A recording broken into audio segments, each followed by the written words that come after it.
Okay, I'm recording, and I'm going to put this slide up here, which I just added to the presentation, so it might not be 100% properly worded. But there it is. So I wanted to start off because the other classes have started off the same way, and they seem to be satisfied with their results. But are there any questions about this class, the way it works?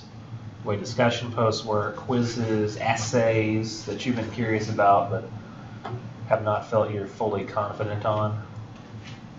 Can you describe how to write our synthesis analysis essays more detailed, or are we just going to write them like right now? I think one of the, we're not going to be going over that. We weren't going to go over that in any more detail.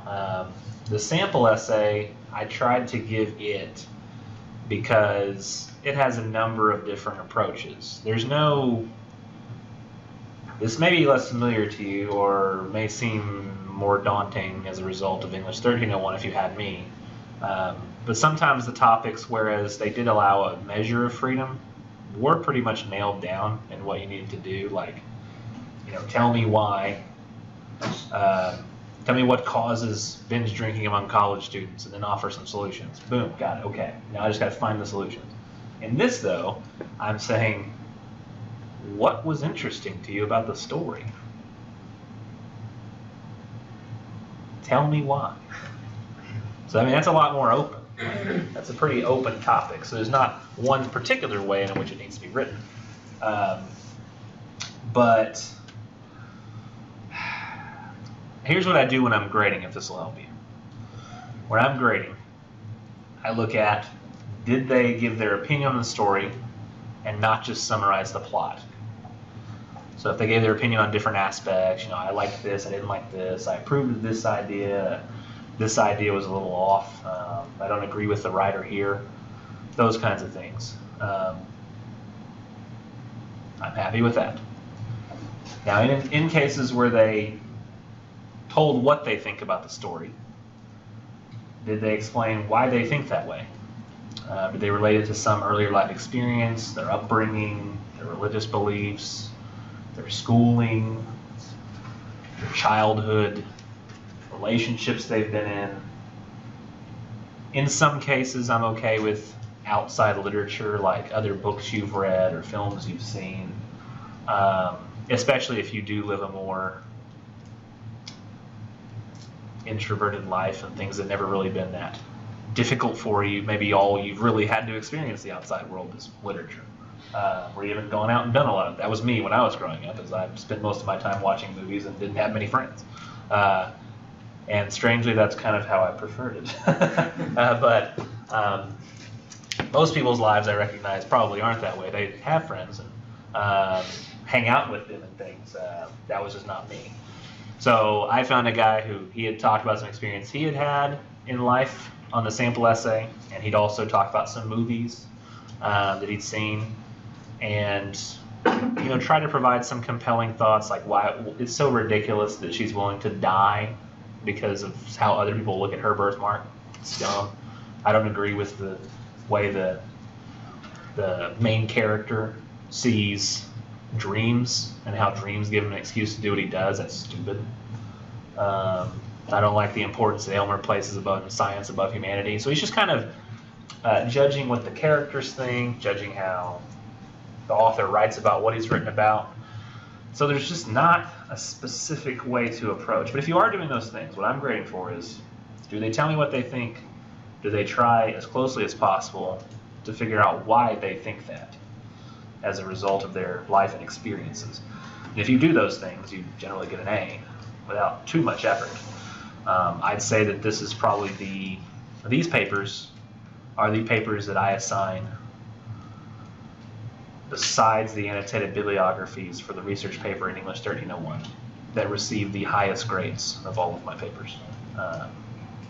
The only way to really shoot yourself in the foot is to give no opinion and just summarize the plot. Here's what happens in Killings. Like, I know what happens in Killings, I've read it. But I don't know what you think about Killings. Does that partially answer your question? Cool. Good answer. Yes. what stories are we writing our synthesis analysis essay over? I can show you here on the screen. Is it up there? Yeah. I can just pull up the syllabus so that anybody who's watching the video will also benefit from what I'm saying, and they can just see it visually. Let's go with this instead. No. So if I pull up the syllabus, it's going to be color-coded in the same way the Blackboard syllabus calendar is. It's going to be anything that's in the first 4 weeks, because everything after that is either drama or poetry. So it's going to be only the green readings. So you have the opportunity to do Rose for Emily, Killings, Bartleby the Scrivener, Good Man is Hard to Find, or Good Country People, Soldier's Home or Barn Burning, Lady with the Pet Dog by Chekhov,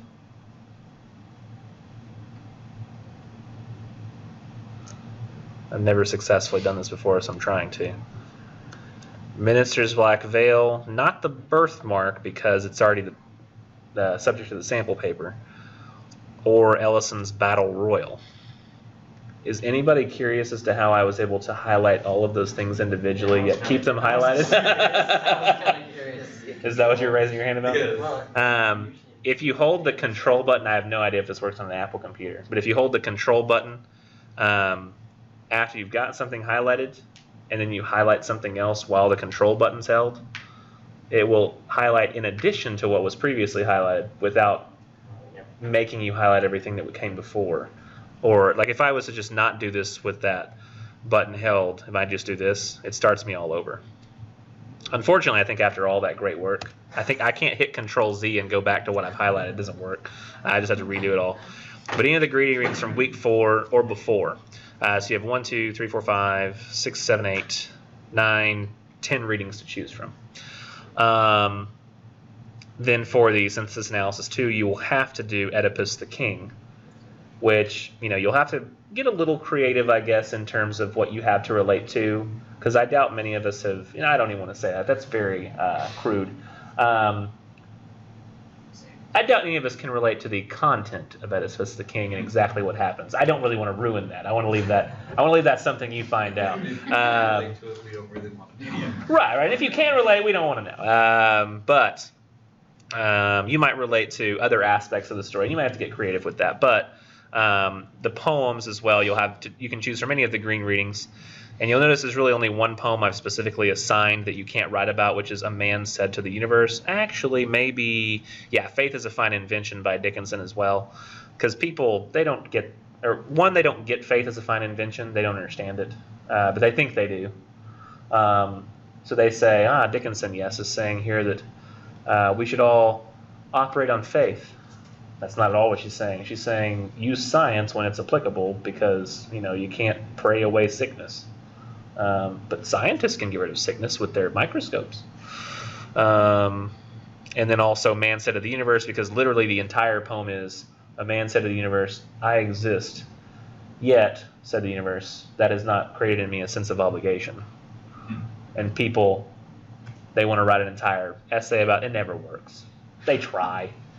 I've had one try. They go, oh, it's so short. I could write about this. It just never works. So for this particular essay, essay 1, synthesis analysis 1, all those green readings with the exception of birthmark in the first 4 weeks. I probably won't have many people read ahead and do Battle Royal. I feel like if I had to pick out what I think is the most, I don't know, Good Country People's really good too. The most relevant and impactful story of all the stories this semester, if I had to pick one, I'd say it's Battle Royal. It's also the most uncomfortable story to read because it is written from the perspective of an African-American teen, slightly pre-civil rights era. And it's actually the opening chapter to Ralph Ellison's The Invisible Man. So if you've read that, you've already read this story. But it's horrid. It's the way that white people are treating African Americans at this time, and it seems like a complete farce. Like, has anybody ever seen like a movie where everything it just seems like so surreal? Like, there's no way this could be real. It seems surreal. Like, nothing like this would ever really happen. Kind of like in that new movie that just came out, Hidden Figures. I haven't seen it. It was during the first couple rocket launches that we sent about 3 black women at NASA and how they were treated, and I'm just like, the entire movie, I was just Yeah, like, this is likely worse than that. I haven't seen that. That's probably worse, but they tried to underplay it to make it more family friendly, but it was still pretty bad in certain areas. I mean, I don't even know how to explain. Like, you ever see a movie with a dream sequence and things are just really weird? The whole story feels like a dream sequence of like he's having a nightmare about what it could be like to be an African American in that time period. But I don't know if this stuff really happened to him, but it's like the most extreme versions of what you think racist, horrible, rich white guys would be like to African Americans. It's just awful. But I think it's important for us to understand, racism, and is it still relevant today? I really do think so. Probably the most impactful story of the whole semester. But I don't know if anybody's going to read that far ahead, and I don't expect you to. And you could end up doing it for the critical evaluation, so that's still a possibility as well. I should give you two, like a hint for next week. My suggestion is probably, if you end up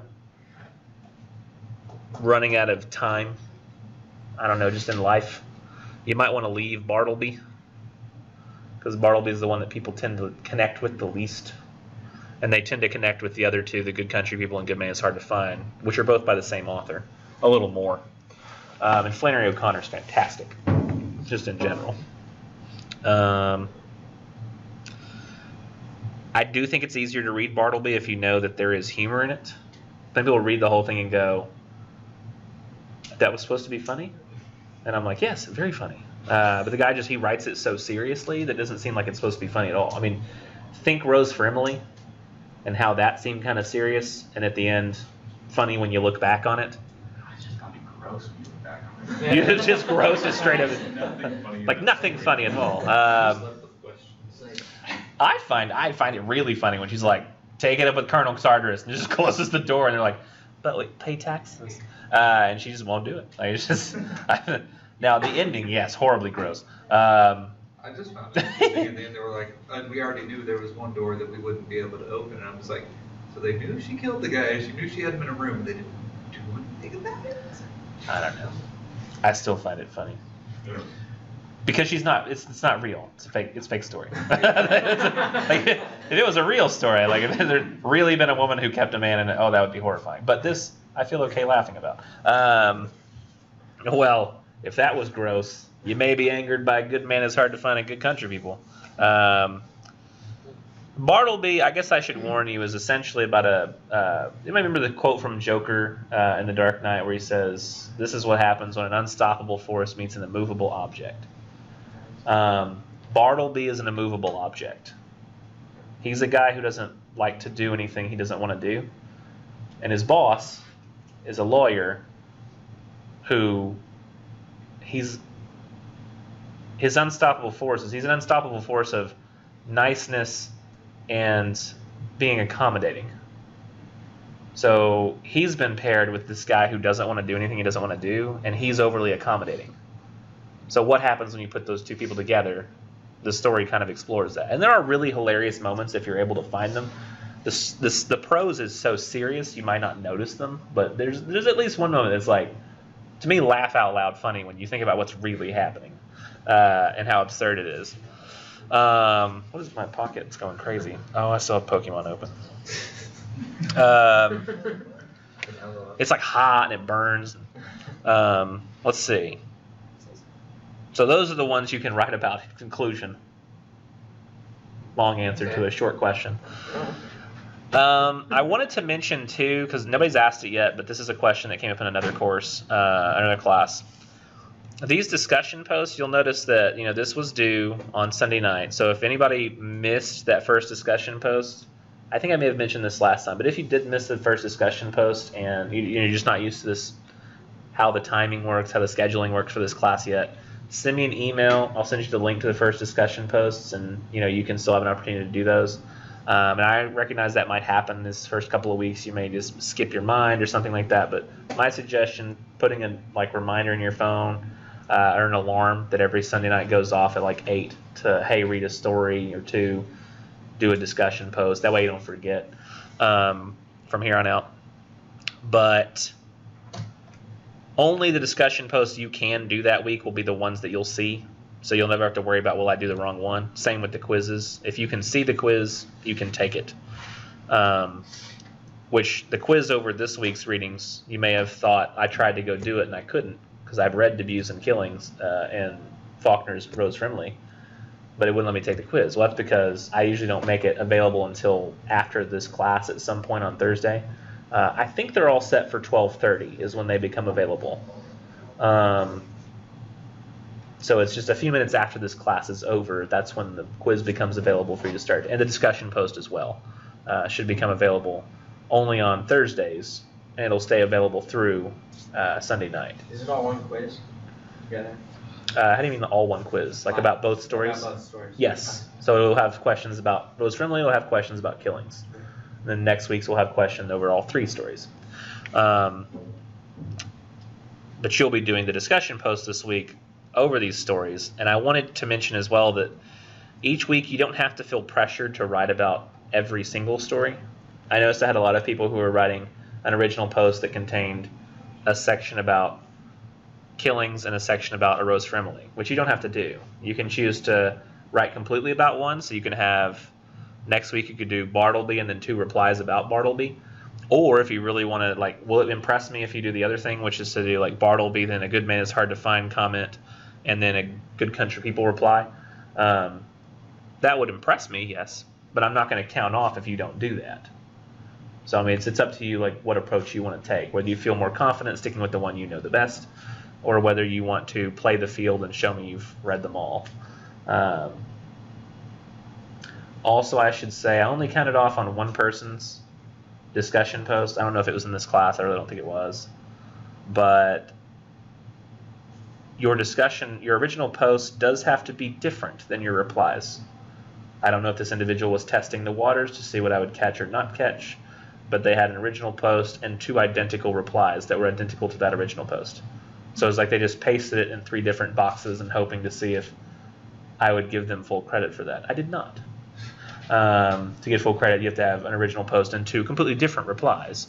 Additionally, in the future, I'll probably start counting off 4. I noticed one person said, in essence, a discussion post like this: that Rose Frimley, that story was really interesting. There were lots of interesting things about it. When I have to think about how I felt, it was mostly just interested. And it was just more and more like that until we got to the end. And their reply was something like, wow, that's really interesting. I hadn't thought about that. And, so on and so forth. But you do have to say something. I prefer that you venture out and try to say something about what's going on in the story and how you feel. That's interesting. It's so interesting. So do try to say something about the story. Or a few things, preferably. Are there any other additional questions? So I've covered some things I thought I could cover. Maybe you could cover some things you want to cover. I believe I've covered all the questions that the other class asked. Mostly.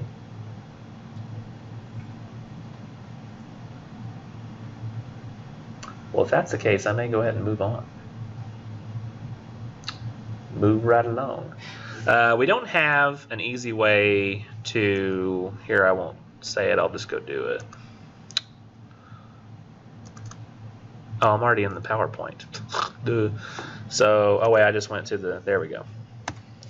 So we're going to do some examples of plot and talk about some plot examples. Not every other class was able to make it to all of these, but I think it's possible we might. I'm going to do them in order of what I think is most necessary and the stuff that gives us the most to talk about. But I'm going to turn the light off first. Oh yeah, you can't see that because apparently every time you go to a PowerPoint and you switch out of it, it disconnects. Something on your screen. Yeah. I'll fix it. I don't know what it is about when you start a PowerPoint and then you jump out of the PowerPoint, it disconnects you from the monitor, and I don't know why.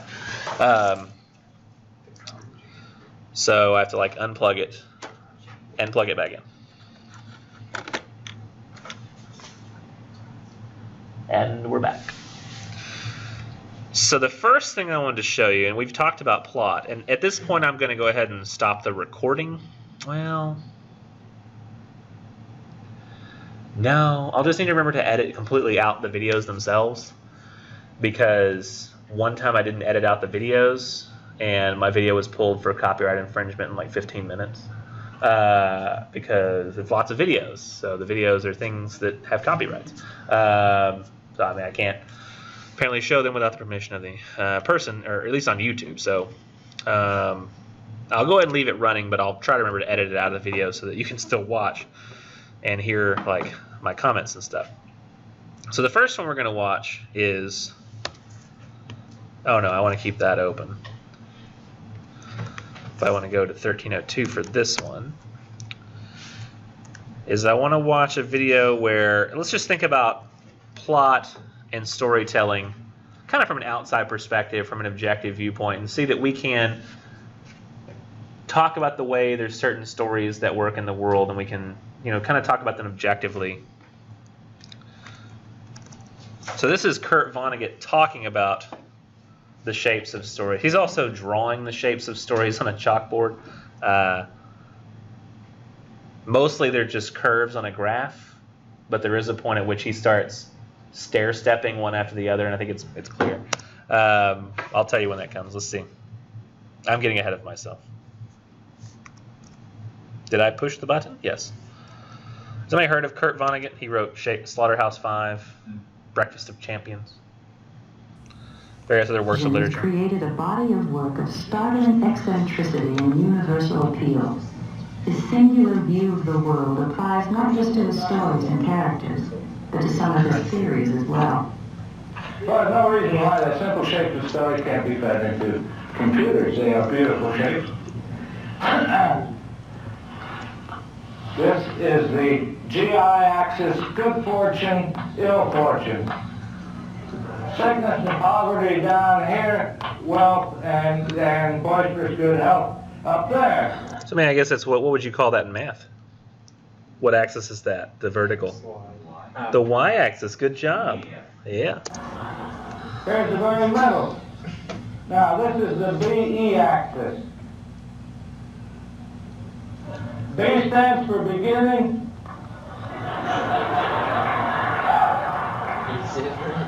E stands for electricity. Now that's a joke. It is and which axis is that, guys? The x-axis. This is called cross-disciplinary learning. You must share an office with Jeff Norris. Yes, I do. And we will now see how he plots these on a graph. Now, this is an exercise in relativity, really. The shape of the curves is what matters and not their origins. So we'll start a little above average, is why we want to get a depressing person. We'll start... The whole thing, we call this story Man in Hole, but it needn't be about a man, and it needn't be about somebody getting into a hole. But it's just a good way to remember it. Somebody gets into trouble, gets out of it again. People love that story. They never get sick of it. All right. If you think about it, how simple that it really is, kind of that simple. It's like it starts, you know, slightly above, like, you know, neutral in terms of fortune, then it dips down below the, I don't know, the x-axis of life in terms of depression, and then it comes right back up, and everybody's happy again. It's, you know, it really does kind of look like that in terms of like over time, the plot of the story. Even if the climax happens during that deep moment, you know. It would still looks Not like copyrighted. Another story, also a beautiful curve and easily fit into a computer, called Boy Gets Girl, but it needn't be that. Just a way to remember it. Start on an average day, average person, not expecting anything to happen a day like any other. finds something wonderful, just loves it. Oh, God damn it.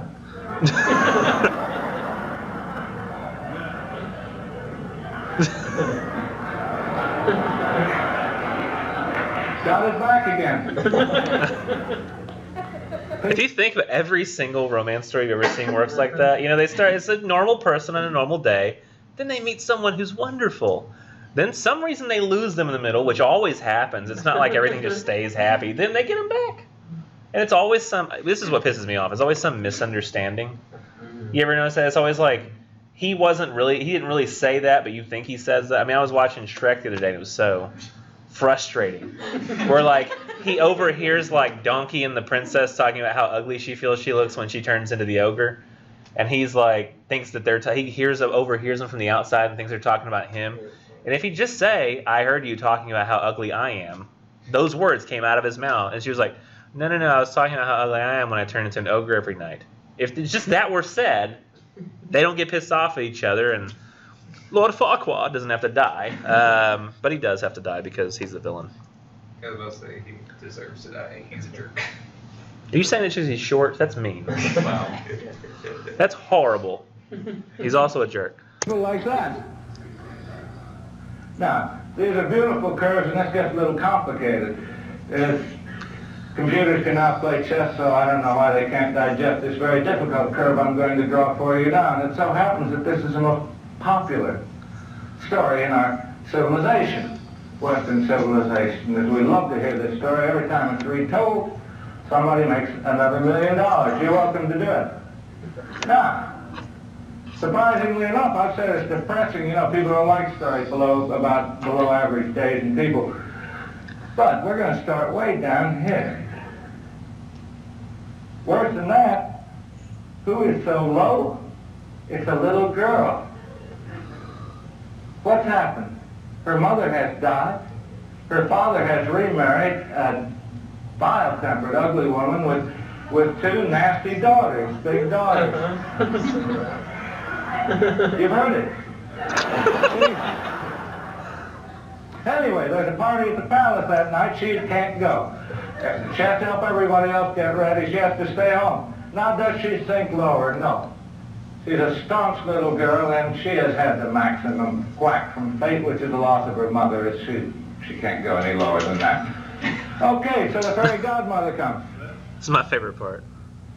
Gives her shoes, gives her stocking, gives her mascara.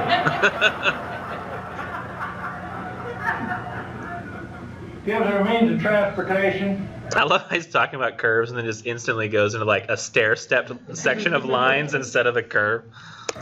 Goes to the party, dances with the prince, has a swell time.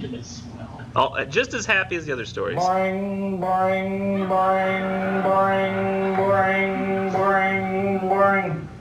Now, there's a slight inclination to that line as I've drawn it because it takes perhaps 20 seconds, 30 seconds for a grandfather clock to strike 12. Does she wind up at the same level? Of course not. She will remember that dance for the rest of her life. So she's back below. She poops along on this level till the prince comes, the shoe fits. She achieves off-scale happiness.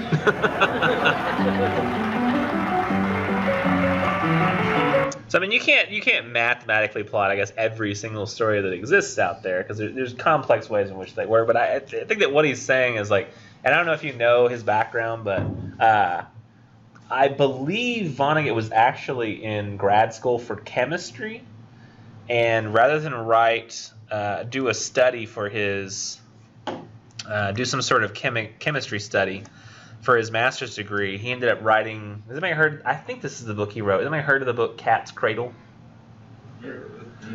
I read it when I was in high school, and it was surprisingly good. But it's like essentially a guy comes up with a new molecule for water or ice. That like water now has a freezing temperature of like I think 85 degrees. So once it gets down to 85 degrees, it freezes. The problem is it gets introduced into regular water, and the crystalline formation that he's come up with for water, it's kind of like if you think about genetics, like there's dominant genes and recessive genes. this crystalline structure he's created for the water becomes like the dominant gene of chemical forms. So it's introduced into like the ocean, and the ocean instantly like freezes completely over. But it's 80, like it's like 60-degree ice. It's the weirdest thing. So instantly like horrible tornadoes come and like start to, everything becomes awful and the world starts to tear itself apart. And it's kind of like that argument just like from the sample essay where like they got so excited about thinking about whether they could that they didn't stop to think whether they should, and ruins the world. So he wrote that and submitted it as his graduate thesis, and they were like, I can't remember if they said yes or no. I really want to think that they said yes, but it's possible they said no to that. But he's since, I think, got like at least his number of honorary degrees from places, and I think he died a couple years ago. But oh my gosh, he was so freaking funny. If you ever get a chance to read him, his like nonfiction essays, he's hilarious, and he's always talking about the end of the world, which is he does it in a funny way because end of the world's a great funny subject. And just the way he looks at that mathematically, you can kind of see his chemistry background, and like he's always fascinated with things to come in the future, like computers and AI, and so he's kind of applying that to literature. Has anybody seen the movie Arrival that came out? May not have had a chance to see it yet, but it's a really good movie and has a lot of. I think it owes a lot to Vonnegut's Slaughterhouse-Five, which I haven't read. I've always started it, got about 40 pages in, and then put it down. But maybe now, after having seen Arrival, I'll actually end up reading the whole thing at some point and be enjoying it. But he wrote that book, and that's enough about that. So let's see, what's next? I want to do the opening of a film because I love the way suspense is used in this. And exposition. I want to do the opening for a movie called... The movie's called Inglourious Bastards, so I apologize for the title. But it's the first 15 minutes or so of that movie. And suspense is achieved in an interesting way. This is like some of the best like suspense, and like if that scene, if that was like a short film, like a short 15-minute film, like that would be like one of the best probably short films I've ever seen. Just like a quick little from start to finish. It's like it starts with just giving you just enough to get going, and then finally you see, holy crap, they are under there. What will happen here? And the guy's just his dialogue is so like on point, and he just sounds so cocky about it, and you're like hoping that he doesn't know, but you kind of know the whole time that he does know, and just slowly figuring that out. Really messed up. Then it goes to get ruined by the rest of the movie. And then what? It goes to get ruined by the rest of the movie. No, that movie's not terrible. Let me see. I don't know, there's something very suspenseful about questions. I'm looking at these, and I really don't think that I have any time to cover any of the other ones, because I think they're all a little bit longer than the probably even 5 minutes that we have for the rest of the class. So why don't we go ahead and stop here, and don't forget your discussion posts over the weekend and quizzes over Good Country People, Good Man is Hard to Find, Bartleby is the discussion post, and the quizzes will be over Killings and Rose for Emily. So quiz over this week's readings we just got done with. Discussion posts over next week's readings we have not read yet. Okay. You have a great weekend. Alright. You gotta make sure your students are I was busy. just waiting for a second just to make sure that you weren't going to be like, just kidding. All right, if y'all can hit the lights back on for me too, one of you on the way.